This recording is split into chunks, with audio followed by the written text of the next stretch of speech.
點啊？最近點啊？放低未啊？無論喺屋企邊度，屋企入邊全部都係偉成嘅影。過去咗咯我好想過，過唔到啊！喎，你要快啲走出嚟，振作起身。你仲有你個老婆，仲有你個四仔，你要考慮呢啲咁嘅嘢喎，大佬。走唔出嚟啊！幾時走出嚟啫？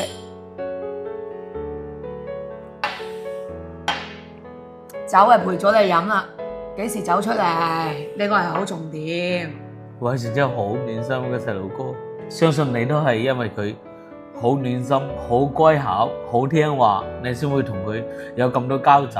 我以前做印刷廠嗰陣時，我晚晚去應酬3、4點鐘翻嚟，第二日朝早點都會有張被冚喺我身上。其實有一次我知道係我仔幫佢冚，就係偉成，佢真係好暖心、好暖心、好聽話、好聽話、好乖一個男仔。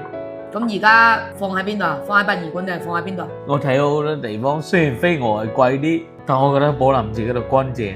你知唔知佢13、14歲，佢仲係怕一隻蟲仔、一隻曱甴？我真係唔想叫佢放喺啲荒山野嶺，我點都要將佢放喺啲好好嘅地方，乾淨企理，有管理。我唔理人哋啲風俗或者點都好，我起碼我自己心安理得，你知道嗎？我覺得而家你要接受現實，第二你一定要你個人要走出嚟。如果你喺度繼續咁樣喺度牽掛嘅話，好易會出事。你好多人都叫我就咁抌佢，我真係唔捨得啊，表姐。我想放喺一個好嘅地方，我成日好似睇低佢，我知道我好失禮，但係知唔知表姐，個仔真係我咁多年嚟，我真係過唔到自己，你知道嘛？我知道你好幫我，你幫我好多，我好感激你，但係我真係走唔出嚟。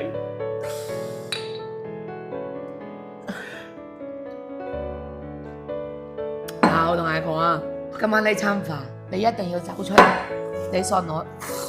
你再走唔出嚟嘅話，遲早真係好麻煩。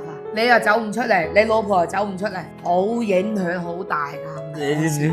我唔係因為欠咗你啲人錢咁多，我唔係因為我老母仲幾廿歲，我唔係因為我做咗個細仔，我早就跟阿偉成走啦，你知道嘛？係你唔好講呢啲啦，大佬。係因為你一直都鼓勵我話，上有老下有細，叫我頂住。放鬆啊！你而家一定要走出嚟，你講乜都冇用，你唔走出嚟永遠係冇用，太辛苦啦！你日日咁樣諗，有咩用呢？